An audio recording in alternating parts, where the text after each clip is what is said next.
पुणेगाव कालव्याच्या काँक्रिटीकरणाला वडनेर भैरव शेतकऱ्यांचा विरोध। शनिवारी बैठक। चांदवड तालुक्यातील पुणेगाव कालव्याच्या सिमेंट काँक्रिटीकरणाला शेतकऱ्यांचा विरोध वाढत आहे। वडनेर भैरव येथील शेतकऱ्यांनी कालव्याचे काम पुन्हा रोखले असून शनिवारी प्रांताधिकारी दालनात या मुद्द्यावर बैठक होणार आहे। पुणेगाव डोंगरगाव पोच कालवा गेल्या 40 वर्षापासून नाका गायकवाड यांनी तयार केला होता।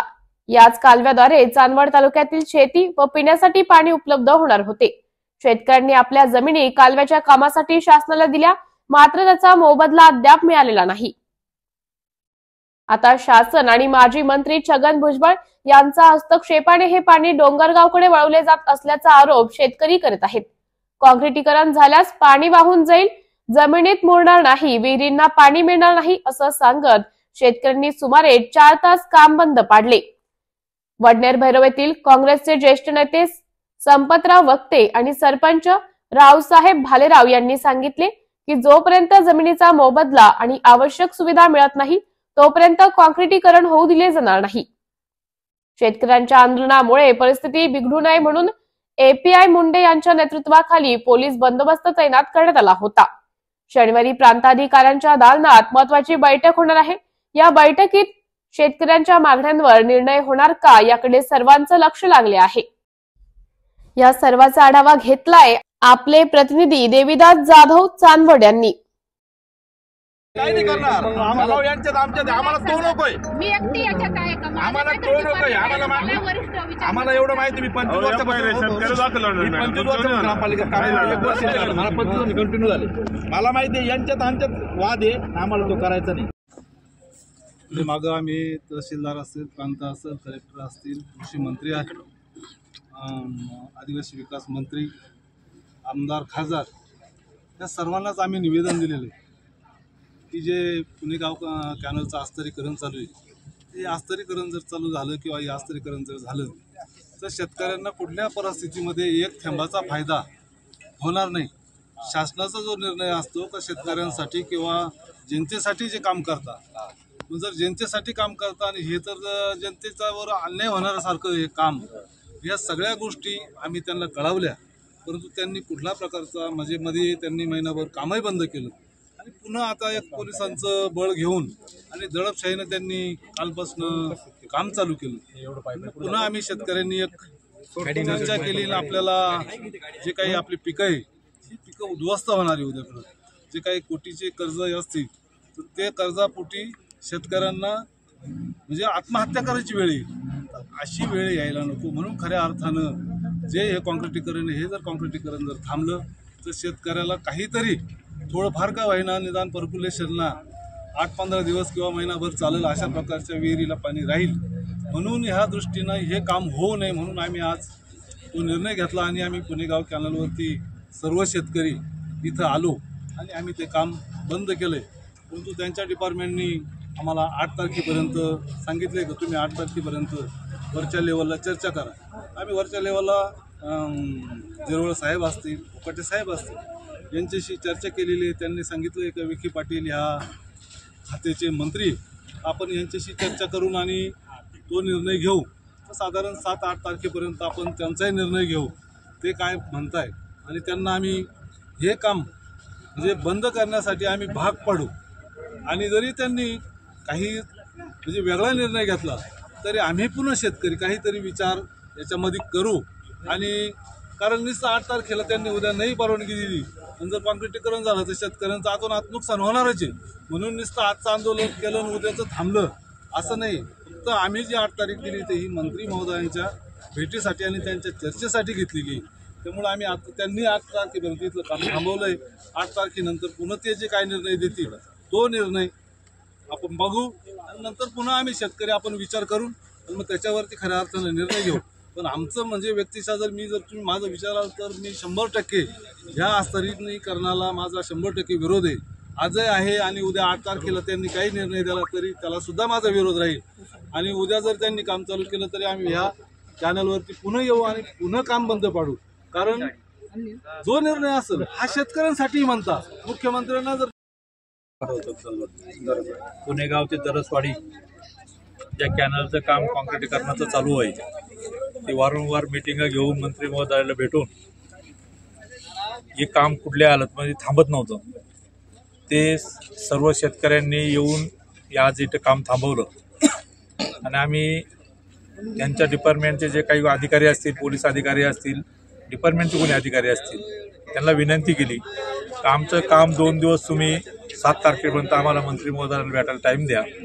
त्याच्यानंतर 8 तारखेला आपण तहसील कार्यालय किंवा प्रांत कार्यालयामध्ये मीटिंग लावू आणि त्याच्यावरती चर्चा करू.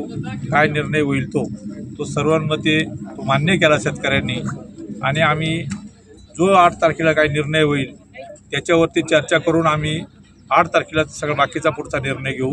एवढं बोलतो आणि थांबतो. तुमच्या काय मागण्या आहे? आमच्या मागण्या अशा आहे का वडनेर गावाला जे काही लाभ क्षेत्र निर्माण केलं शासन दरबारी, तर पूर्ण गाव वलिताखाली आहे. त्या कारणाने ग्राम या परिसरामध्ये जे काही खरेदी विक्री व्यवहार ग्रामपंचायत असेल, शेती व्यवसाय असेल, त्याला सगळे 6% स्टाम्प ड्युटी लावता आणि तालुक्यामध्ये बाकीच्या गावांना 4% स्टाम्प ड्युटी लावता. मग मी बऱ्याच वेळा विचारण्यात आलं सब रजिस्टर साहेबांना बी आम्हाला 6% का. त्यांनी आम्हाला तिथलं ते वेळापत्रक दाखवल्यानंतर जे काही लाभ क्षेत्रात गावं आहे त्यांना 6% आहे. जर आम्ही लाभ क्षेत्रामध्ये बसतोय, आम्ही वलिताखाली आलेलो आहे, मग जर आम्ही वलिताखाली असताना आमच्या कॅनलचं कॉन्क्रीट करायचं काय कारण आहे? जर आपण नाशिक जिल्ह्यामध्ये बघितलं असेल तर वाघाडपासून तर पुणेगाव कालव्यापर्यंत कुठल्याही कॅनलवरती कॉन्क्रीटीकरण करण्यात आलं नाही. मग पुणेगावचाच अध्यास का? पुणेगावचंच कॉन्क्रीटीकरण का करायचं? पुणेगावचं कॉन्क्रीटीकरण करायचं कारण असं आहे, खऱ्या अर्थाने पुणेगाव ते दरसवाडीपर्यंतच कॅनलचं पाणी पोहोचतंय. पण हे सगळं करीत असताना येवल्यामधले जे प्रतिनिधी आहे त्यांच्या अट्टासापोटी जर तुम्ही आमच्या हक्काचं पाणी तुम्ही घेऊन जाणार असाल तर ते आम्ही कदापि मान्य करणार नाही. दुसरं कारण असं आहे की आमचे शेतकरी वडनेर गावाचा शिवार जर तुम्ही बघितलं तर फार मोठा शिवार आहे. लोकसंख्या 35,000 ते 40,000 लोकसंख्या आहे. जर तुम्ही शेतकऱ्याला बघितलं असेल एखाद्याला 1 एकर जमीन, काहीला 1.5 एकर, काहीला 2 एकर, 2.5 एकरच्या पुढे कोणाला शेतकऱ्याला जमीन नाही, काहीला 1 बिघा जमिनी आहे. अशा लोकांच्या कॅनलमध्ये जमिनी गेल्या. जमिनी जात असताना आमच्या वडिलांनी, आमच्या आजोबांनी कोणीतरी तो विचार केला पुढचा दूरदृष्टी का ह्या कॅनलला जर पाणी गेलं तर आमचे पोरं, आमचे नातवंड खऱ्या अर्थाने शेती करू शकतं आणि आपल्या पोरांचं भवितव्य उभं राहू शकतं. पण आज आम्ही त्या भरोश्यावरती द्राक्ष बागा लावल्या, नॅशनल बँकेचं कर्ज घेतलं, मध्ये 2 वर्ष गारपीट झाली, त्याच्यानंतर कोरोना आला. हे सगळं असताना आज आमचे शेतकरी एकदम लयाला गेलेले आहे. कुठल्या परिस्थितीमध्ये BBS न्यूज या राज्यस्तरावरील 24 तास चॅनलसाठी खालील पदावर काम करणाऱ्या उत्साही, अनुभवी आणि शिकाऊ व्यक्तींची आवश्यकता आहे. तसेच राज्यात सर्वत्र जिल्हावार प्रतिनिधी, कॅमेरामन, मार्केटिंग एक्झिक्युटिव्ह नेमणे आहे. पदाचे नाव: रिपोर्टर, कॅमेरामन, उपसंपादक, कॉपी एडिटर, व्हिडिओ एडिटर, निवेदिका, व्हॉइस ओव्हर आर्टिस्ट. त्वरित खालील नंबरवर संपर्क करा. श्री भरत गोसावी, संचालक, 98 227 85 037. श्री सतीश रुपवते, संचालक, 83 297 62 302.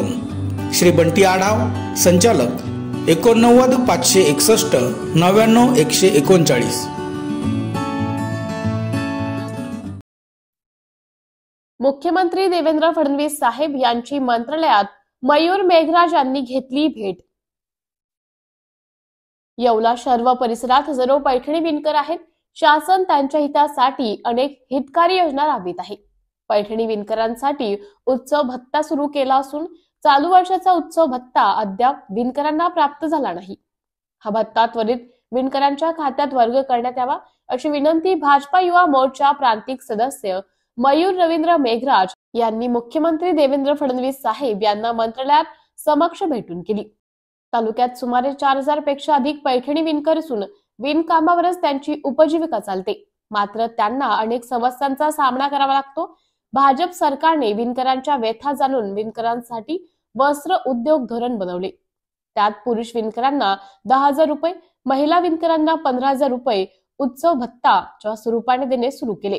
मागील वर्षीचा उत्सव भत्ता विणकरांना मिळाला असून चालू वर्षाचा भत्ता अद्याप मिळाला नसल्याने मंगळवार दिनांक 4 रोजी भाजपा युवा मोर्चा प्रांतिक सदस्य मेघराज यांनी मंत्रालयात मुख्यमंत्री देवेंद्र फडणवीस साहेब यांची भेट घेतली.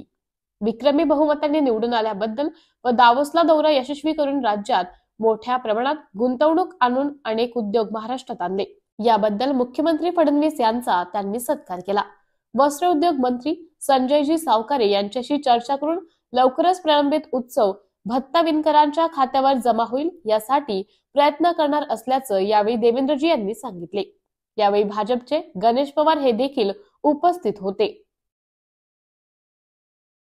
Shankar Education Societies, Dr. Kuchar Subhash High School, English Medium, Hindi Medium, Junior College of Commerce and Science, Devlali Camp 422401. Admissions open, nursery to 10th, for English and Hindi Medium, 11th and 12th Commerce and Science. We the Subhashites guide the students from ABCD to great achievements. पोपटीसाठी लागणाऱ्या वालाच्या शेंगांचे दर वाढले. जसं जसं वातावरण बदलतं तसं माणसाच्या खाण्यापिण्याचे पदार्थ देखील बदलत असतात. सध्या रायगडमध्ये केला जाणारा पोपटी हा पदार्थ मोठ्या प्रमाणात खाल्ला जात आहे.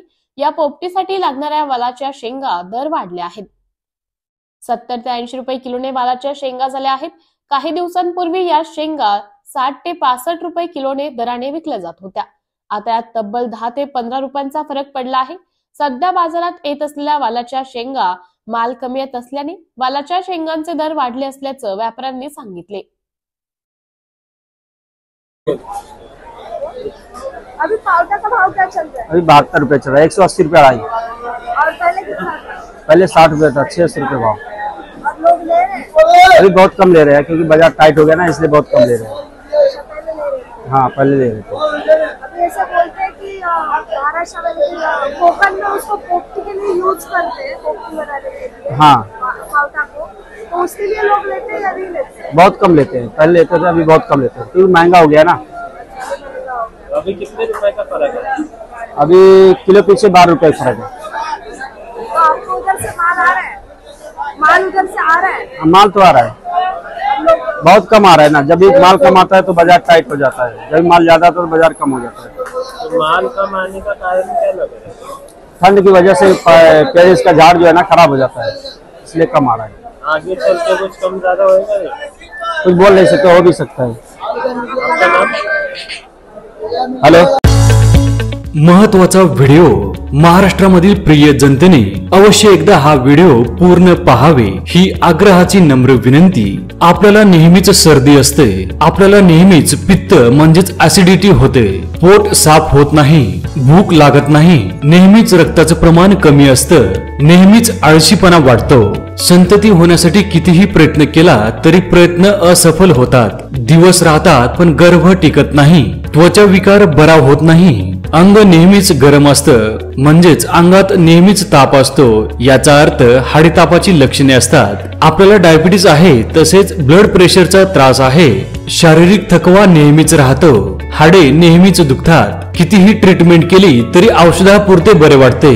आपल्याला पक्षाघात झाला आहे, व्हायरल इन्फेक्शन नेहमीच होतं, वजन काही केलं तरी वाढत नाही, वजन काही केलं तरी कमीच होत नाही, झोप येत नाही किंवा कमीच लागते, पीसीओडी त्रास नेहमीच होतो, हार्मोनल इनबॅलन्स होतो, त्याला आपण मासिक पाळी वेळेस येत नाही किंवा अवेळी येते असं म्हणता येईल. दरवर्षी टायफॉइड, डेंग्यू, चिकनगुनिया तसेच अनेक व्हायरल इन्फेक्शन होणं. आपण 100% आजपर्यंत ऐकलं असेल की पोटाच्या विकारामुळे सगळे आजार होतात. हो, हे अगदी खरे आहे.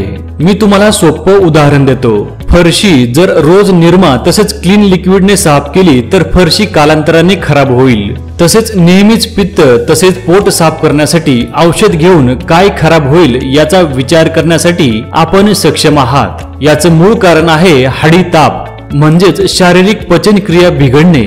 तलवार ही वापर करणाऱ्यावर अवलंबून असते. जीवन द्यायचं की त्याला मारायचं. तसेच ज्ञानाबद्दल सुद्धा आहे. उपयोग चांगला की वाईट करायचा ते आपणच ठरवायचं असतं. आतापर्यंत महाराष्ट्रामधील हजारो रुग्ण बरे झाले आहेत. असा एक फॉर्म्युला मी स्वतः तयार केलेला आहे. आपण सर्व प्रयत्न करून शेवटी माझ्याकडे ट्रीटमेंटसाठी या. माझ्या YouTube चॅनल तसेच फेसबुक पेजवरही आपण पाहू शकता. 20 वर्ष वैद्यकीय सेवेचा अनुभव तसेच 7 वर्ष सरकारी सेवेचा अनुभव. अनेक राष्ट्रीय पुरस्कार प्राप्त, 18 कोरोना योद्धा सन्मान प्राप्त, दर महिन्यामध्ये ट्रीटमेंटसाठी 50 अपॉइंटमेंट घेतल्या जातील. श्री स्वामी समर्थ. जेव्हा विज्ञान आणि अध्यात्म एकत्र असते तेव्हा त्यालाच लोक चमत्कार म्हणतात. फक्त अट एकच आहे आमची, देहू गावामध्ये येऊन आपल्याला ट्रीटमेंट घ्यावी लागेल. संपर्क डॉक्टर प्रमोद रामराव लोहार, श्री मेडिकेअर क्लिनिक, गाथा मंदिरासमोरच देहूगाव, पुणे. 98 22 45 69 82. धन्यवाद. एकनाथ खडसेंच्या मुखी अजूनही भाजपा, भारतीय जनता म्हणताच खडसेंनी वेगळी शब्द सावरत राष्ट्रवादीचा केला उल्लेख. राष्ट्रवादी शरद पवार गटाच्या कार्यकर्ता बैठकीत बोलताना खडसेंकडून भाजपाचा उल्लेख. भारतीय जनता म्हणताच खडसेंनी वेळीच शब्द सावरत राष्ट्रवादीचा उल्लेख केला. कार्यकर्त्यांना मार्गदर्शन करत असताना एका बैठकीचा संदर्भ देतावेळी राष्ट्रवादी ऐवजी एकनाथ खडसेंकडून अप्रत्यक्ष भारतीय जनता पार्टी म्हणण्याचा उल्लेख. नव्याने सरकार आलं तरी सरकारला अजूनही वाटत नाही आपला पराभव कसा झाला या धक्क्यातून आपण सावरलं गेलो नाही, तसंच आपलं सरकार कसं आलं यातून सत्तेतील पक्ष सावरले नाही. एवढं मोठं यश आपल्याला कसं मिळालं याचा त्यांना आश्चर्य वाटायला लागले. एवढ्या मोठ्या यशाने विजयी होण्याचं सरकारला अपेक्षा नव्हती.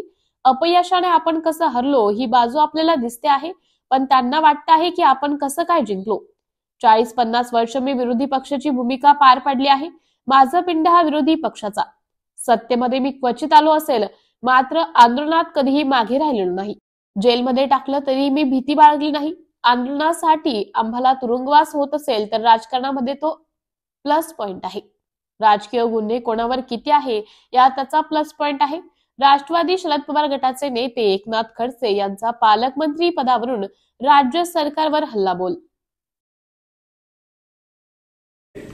विकास सोसायटीच्या निवडणुका, मार्केट कमिटीच्या निवडणुका, शेतकरी संघटनेच्या निवडणुका, या 2 वर्षामध्ये या सगळ्या निवडणुका होणार. नगरपालिकेच्या निवडणुका, जिल्हा परिषदच्या निवडणुका, ते कोर्टाच्या आदेशाने थांबले, त्याचा निर्णय कोर्टाचा होणारच आहे.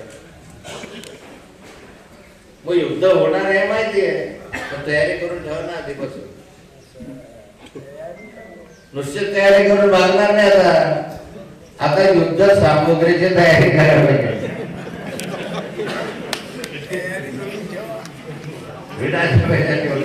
पाहिजे सामग्री जेव्हा मोठ्या प्रमाणावर असते तेव्हा जोश येतो, उत्साह येतो. तेवढं तर पूर्वीसारख्या निवडणुका नाही आहेत. अस्त्र शस्त्र नियंत्रण वयादी सगळ्यांचा निवडणुका करावी आणि जिंकूनही येतो. आजपर्यंतची परंपरा आहे मतदारसंघामध्ये आपण आपल्या माणसांना निवडून आणली. Shankar Education Societies, Dr. Kucha Subhash High School, English Medium, Hindi Medium, Junior College of Commerce and Science, Devlali Camp 422401. Admissions open, nursery to 10th, for English and Hindi Medium, 11th and 12th Commerce and Science. We the Subhashites guide the students from ABCD to great achievements. उपमुख्यमंत्री एकनाथ शिंदे नांदेड जिल्ह्याच्या दौऱ्यावर. महाराष्ट्र राज्याचे उपमुख्यमंत्री एकनाथ शिंदे नांदेड दौऱ्यावरती येत असून विधानसभेमध्ये मिळालेल्या यशानंतर ते नांदेडमध्ये प्रथमच येत आहेत. विविध ठिकाणी त्यांचे स्वागत जल्लोषात करण्यात येणार आहे. त्या अनुषंगाने शिवसेनेच्या वतीने जय्यत तयारी करण्यात आली आहे. या आभार यात्रेमध्ये शिवसेनेची सदस्य नोंदणी देखील ठेवण्यात आली असून मोठ्या संख्येने लाडक्या बहिणी, शिवसेनेचे पदाधिकारी व शेतकरी उपस्थित राहतील व यांच्यासह शिवसेनेचे मंत्री गुलाबराव पाटील, अर्जुन खोतकर हे देखील उपस्थित राहणार आहेत. एकनाथ शिंदे उपस्थितांना काय संबोधित करतील याकडे सर्वांचं लक्ष लागले आहे. शिंदे नांदेड दौऱ्यावर काय कार्यक्रमाचा हे केलं दौऱ्याचं नियोजन. राज्याचे लोकप्रिय उपमुख्यमंत्री, शिवसेनेचे मुख्य नेते आदरणीय एकनाथरावजी शिंदेसाहेब यांचा नांदेडमध्ये प्रथमच निवडणुकीच्या नंतर प्रथमच त्यांचा नांदेड नगरीमध्ये या ठिकाणी आगमन होत आहे आणि त्यानिमित्तानं जोरदार अशी तयारी या ठिकाणी झालेली आहे. हजारोच्या संख्येने या ठिकाणी नागरिक, कार्यकर्ते, पदाधिकारी, लाडक्या बहिणी, लाडके शेतकरी लाडके भाऊ या ठिकाणी उपस्थित राहणार आहेत आणि तुम्ही पाहत आहात जय्यत तयारी या निमित्तानं कार्यक्रमाची झालेली आहे। सुरुवातीला साहेब विमानतळावर आल्याच्या नंतर विमानतळाच्या बाहेर त्यांचं जंगी असं स्वागत त्या ठिकाणी शिवसेनेच्या वतीने या ठिकाणी केलं जाईल। त्यानंतर काही चौकांमध्ये त्यांचं स्वागत त्या ठिकाणी ठेवलेलं आहे। त्यानंतर साहेब गुरुद्वाराला जाणार आहेत। नांदेड नगरीची पावनभूमी गुरु गोविंद सिंगजी यांचं दर्शन गुरुद्वाऱ्यात जाऊन ते घेणार आहेत। त्यानंतर या ठिकाणी आभार मानण्यासाठी या कार्यक्रमाला ते उपस्थित राहतील। त्यानंतर विविध संघटनेशी ते संवाद साधणार आहेत, आघाड्यांशी बोलणार आहेत। व्यापारी आघाडी असेल, काही समाजांचे निवेदन ते या ठिकाणी स्वीकारणार आहेत। त्यानंतर कार्यकर्त्यांचा एक छोटेखानी बैठक आहे प्रमुख पदाधिकाऱ्यांची। आमचे नेते आदरणीय हेमंतभाऊ पाटील यांचा शिवमळा आहे, त्या ठिकाणी पदाधिकाऱ्यांची बैठक त्या ठिकाणी आहे आणि त्यानंतर साहेब मुंबईला परत जाणार आहेत। यामध्ये अनेक गोष्टी या मेळाव्यामध्ये आहेत। आपण बघितलं असेल अनेक स्टॉल या ठिकाणी सदस्य नोंदणीची या ठिकाणी लावलेले आहेत। त्यामध्ये सदस्य नोंदणी ऑफलाईन वे आणि ऑनलाईनसुद्धा सदस्य नोंदणी या ठिकाणी होणार आहे। मोठ्या प्रमाणामध्ये हजारोंच्या संख्येमध्ये सदस्यता नोंदणी या ठिकाणी होणार आहे। त्यासाठी साहेबांचं स्वागत नांदेड नगरीमध्ये आम्ही जोरदार अशा प्रकारे आम्ही करणार आहोत। आज नांदेड दौऱ्यावरती येत असून त्यांच्यासोबत कोण कोण मंत्री उपस्थित राहणार आहेत, काय सांगाल याबद्दल? महाराष्ट्र राज्याचे उपमुख्यमंत्री एकनाथरावजी शिंदेसाहेब आज नांदेड येथे आभार सोहळ्यासाठी येणार आहेत। यांच्यासोबत गुलाबरावजी पाटील मंत्री महोदय आणि अर्जुनरावजी खोतकर साहेब माजी मंत्री हे आवर्जून येणार आहेत आणि अनेक कार्यकर्त्याचे जिल्हाप्रमुख माजी आमदार यांचे ह्या आभार सोहळ्यामध्ये त्यांचे प्रवेशसुद्धा आहेत आणि आभार सोहळा हे संपूर्ण महाराष्ट्रामध्ये प्रत्येक जिल्ह्यामध्ये सन्माननीय महाराष्ट्र राज्याचे उपमुख्यमंत्री एकनाथरावजी शिंदेसाहेब जिल्ह्यात जाऊन भेटणार आहेत ज्या लोकांनी सहकार्य केलं त्यांना।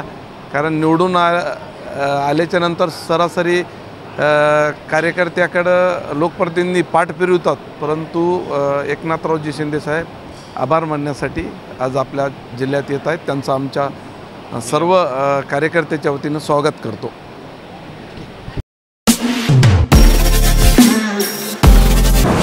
नमस्कार नाशिककर, आज आपण आहोत ललित रुंठा ग्रुप यांच्या रुंठा फ्लोरेन्झा या प्रोजेक्टला। तर हा प्रोजेक्ट आहे प्रीमियम लोकेशनला, म्हणजेच गोविंद नगर जवळ।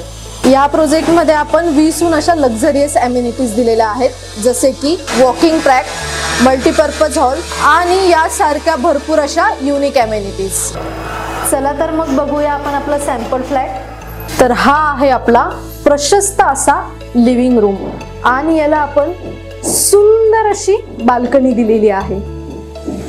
हा आहे आपला डायनिंग टेबल। तर हा आहे आपला किचन एरिया आणि आपण इथे किचन चॉपिंग काउंटर वेगळं दिलेलं आहे। इथे आपण दिलेले आहेत किचन ट्रॉलीज आणि स्टोरेजसाठी आपण इकडे कॅबिनेट्स पण दिलेले आहे आणि प्लस आपण इथे युटिलिटी एरिया पण दिलेला आहे। हा आहे आपला चिल्ड्रन बेडरूम आणि याचं वैशिष्ट्य म्हणजे इथे आपण फोल्डेबल असा बेड दिलेला आहे। इथे आपण दिलेला आहे कॉमन वॉशरूम, ज्याला अटॅच आपण मिरर सुद्धा दिलेला आहे। हा आहे आपला मास्टर बेडरूम आणि ज्याला आपण अटॅच टॉयलेट आणि वॉशरूम दिलेला आहे। मग नाशिककर, कसा वाटला तुम्हाला आमचं सॅम्पल फ्लॅट? तुम्ही पण येताय ना आमचं सॅम्पल फ्लॅट बघायला?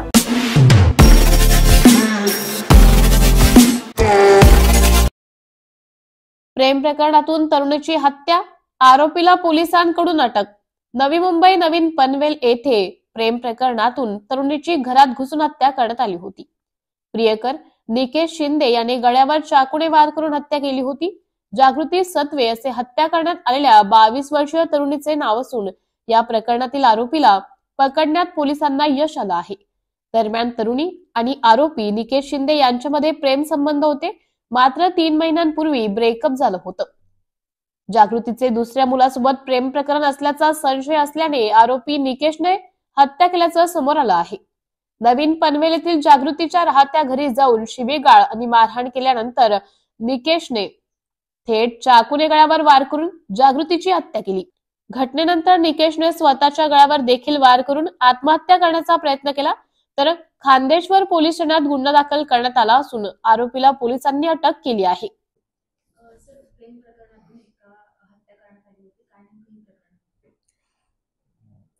खान्देश्वर पोलीस स्टेशनच्या हद्दीत मध्ये जागृती सत्वे नावाच्या मुलीचा खून केल्याच्या संदर्भात आपण खुनाचा गुन्हा दाखल केला होता. त्यामध्ये आरोपी निकेश शिंदे याला अटक करण्यात आलेली 1 तारखेला आणि जेव्हा त्याला न्यायालयात प्रोड्यूस केलं तर 6 तारखेपर्यंतचा पोलीस कस्टडी रिमांड देण्यात आलेला आहे आणि या गुन्ह्याचा तपास महिला पोलीस निरीक्षक ढाकणे मॅडम करत आहे.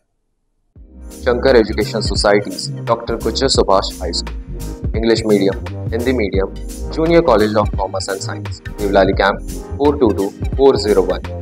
Admissions open, nursery to 10th for English and Hindi medium, 11th and 12th Commerce and Science. We the Subhashites guide the students from ABCD to great achievements. हयात नसलेल्या शिक्षकाला बोर्डाने दिले आदेश. नागपूर बोर्डाचे काम पुन्हा एकदा चव्हाट्यावर. 6 महिन्यांपूर्वी हृदयविकाराच्या झटक्याने मृत्यू झालेल्या शिक्षकाच्या नावाने नागपूर बोर्डाने प्रात्यक्षिक परीक्षा घेण्यासाठी एक नव्हे तर तब्बल 2 शाळेत बहिर्गत परीक्षक म्हणून नियुक्तीचे आदेश दिले आहे. संबंधित शिक्षक हयात नसल्याची माहिती संबंधित शाळेने बोर्डाला कळवल्यानंतरही बोर्डाने मृत शिक्षकाच्या नावाने आदेश काढले आहे. त्यामुळे बोर्डाच्या अजब कारभाराची सर्वत्र चर्चा आहे. दरवर्षी बोर्डाच्या लेखी परीक्षेपूर्वी प्रत्येक शाळेत विज्ञान विषयाची प्रात्यक्षिक परीक्षा घेतली जाते.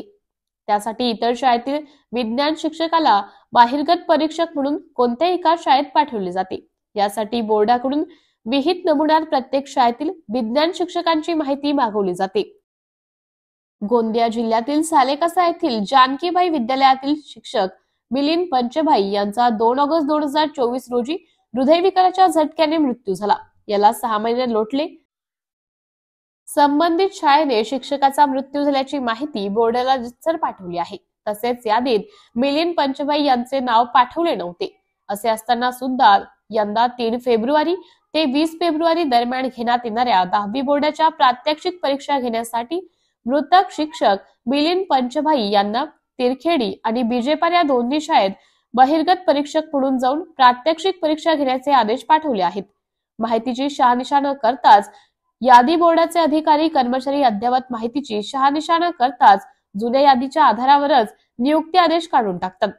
अनेक वेळा सेवानिवृत्त झालेल्या शिक्षकांच्या नावाने सुद्धा बोर्डाच्या कामासाठी नियुक्तीचे आदेश काढतात.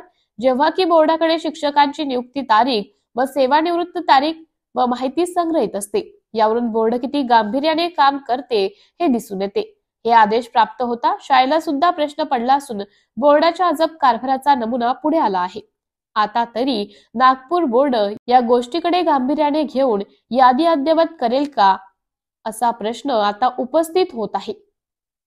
माझी शाळा जानकीबाई विद्यालय सालेकसा जिल्हा गोंदिया इथे श्री मिलिंद लहूजी पंचभाई गणित शिक्षक म्हणून कार्यरत होते.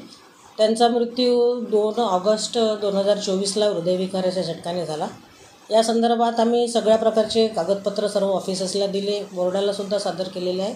त्या उपरांतही 8 दिवसापूर्वी विज्ञान शिक्षक इंटरनल म्हणून बिजेपारची शाळा आणि तेरखेडीची शाळा इथे त्याने पत्रव्यवहार केला आणि त्या अनुषंगाने पेपरला जी न्यूज आलेली आहे ती माझ्या दृष्टीने तरी खोटी आहे. कारण या संदर्भात आम्ही पाठपुरावा केला होता आणि पत्रव्यवहार केलेला होता. मॅडम काय 2 शाळांमध्ये ते बोर्ड करून पत्र आलं आहे ते आपल्याकडं काल आले होते. हां, उज्ज्वला विद्यालय विजेपार आणि ग्रामविकास विद्यालय तिरखेडी येथील विज्ञान शिक्षक शाळेत आले होते आणि या संदर्भात त्यांनी माझ्याकडून प्रमाणपत्र घेऊन गेले की त्यांचा मृत्यू झालेला आहे, ते हयात नाही आहे. त्याच्यानंतर अनुकंपा तत्वावर आम्ही त्यांच्या पत्नीला शाळेत घेतलेला आहे आणि त्या रेग्युलर शाळेत येत आहे. किती दिवस झाले ते आपल्याकडं? त्या 2 सप्टेंबरपासून येत आहेत.